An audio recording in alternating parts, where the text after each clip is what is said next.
తులారాశి వారికి శ్రీ క్రోధి నామ సంవత్సరం. ఆదాయం 2, వ్యయం 8, రాజపూజ్యం 1, అవమానం 5. తులారాశి వారికి శ్రీ క్రోధి నామ సంవత్సరంలో చిలకమర్తి పంచాంగరీత్యా దృక్ సిద్ధాంత పంచాంగ గణితం ఆధారంగా ఈ రకమైనటువంటి గ్రహస్థితి ఉంది. తులారాశి వారికి విశేషించి ఈ సంవత్సరం వృత్తి, ఉద్యోగ, వ్యాపార పరంగా మధ్యస్థ ఫలితాలు గోచరిస్తున్నాయి.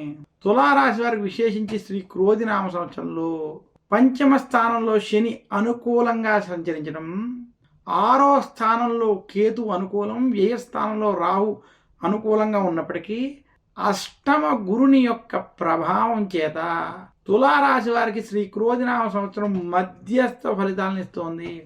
తులారాశి ఉద్యోగస్తులకు ఉద్యోగంలో పని ఒత్తిళ్ళు, రాజకీయ ఒత్తిళ్ళు ఈ సంవత్సరం అధికంగా ఉండబోతున్నాయి.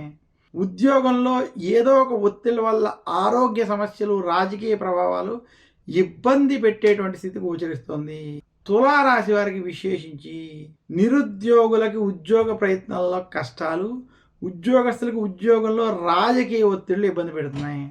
తులారాశి రైతాంగం, సినీ రంగం వంటి రంగంలో ఉన్నటువంటి వారికి ఈ సంవత్సరం అంత కలిసి రాదని కొంత ఇబ్బందులతో ఉన్నటువంటి వాతావరణం ఉంది. తులారాశి వ్యాపారస్తులకి ఈ సంవత్సరం వ్యాపార పరంగా కొంత అనుకూలమైనటువంటి ఫలితాలు ఉన్నాయి. తులారాశి వ్యాపారస్తులకి ప్రథమార్థం కొంత కష్టములతో కూడుకున్నటువంటి వాతావరణం, ద్వితీయార్థం అనుకూలమైనటువంటి వాతావరణం. తులారాశి వారికి ధనపరంగా లేదా విశేషించి ఎక్కడైనా అప్పుల పరంగా, ధనపరంగా, వృద్ధి పరంగా ఈ సంవత్సరం కలిసి వస్తుంది. తులారాశి వారు ఆరోగ్య విషయాలు, కుటుంబ వ్యవహారాల్లో ఖచ్చితమైన జాగ్రత్తలు వహించాలి ఈ సంవత్సరం.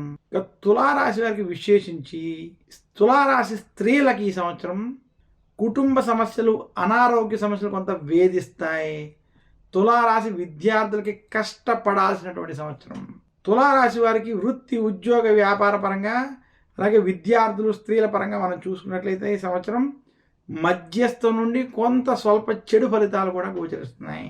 తులారాశి వారికి ప్రథమార్థం మధ్యస్థ నుండి చెడు ఫలితాలు, ద్వితీయార్థం మధ్యస్థ ఫలితాలు ఉన్నాయని తెలియజేస్తూ, తులారాశి వారు ఆరోగ్య విషయం, ఆర్థిక పరమైనటువంటి విషయం, రాజకీయాలతో కూడుకున్నటువంటి అంటే ఉద్యోగంలో ఉన్నటువంటి ఒత్తిళ్ల విషయం నుంచి బయటపడాలి అంటే గురు దక్షిణామూర్తిని పూజించాలి. దక్షిణామూర్తి స్తోత్రాన్ని నిత్యం పారాయణం చేసుకోవడం వల్ల శుభ ఫలితాలు కలుగుతాయి. నవగ్రహ పీడాహార స్తోత్రాన్ని తులారాశి వారు పఠించడం మంచిది. తులారాశి వారు విశేషించి గురువారం రోజు శనగల్ని దానం ఇవ్వడం, తాంబూలం, వస్త్రము వీటితో కూడి శనగలను తీసుకుని గురువారం రోజు ముత్తైదువులకు కానీ, బ్రాహ్మణులకు కానీ దానం ఇవ్వడం వల్ల కొంత శుభ ఫలితాలు కలుగుతాయి. తులారాశి వారు ధరించవలసినటువంటి నవరత్న ఉంగరం వజ్రం. అలాగే తులారాశి వారు పూజించవలసినటువంటి దైవం లక్ష్మీదేవి. లక్ష్మీదేవిని పూజించడం, ఆరాధించడం, అలాగే దక్షిణామూర్తిని కూడా పూజించడం వల్ల తులారాశి వారికి మరింత శుభ ఫలితాలు శ్రీ క్రోధి నామ సంవత్సరంలో కలుగుతాయని తెలియజేస్తూ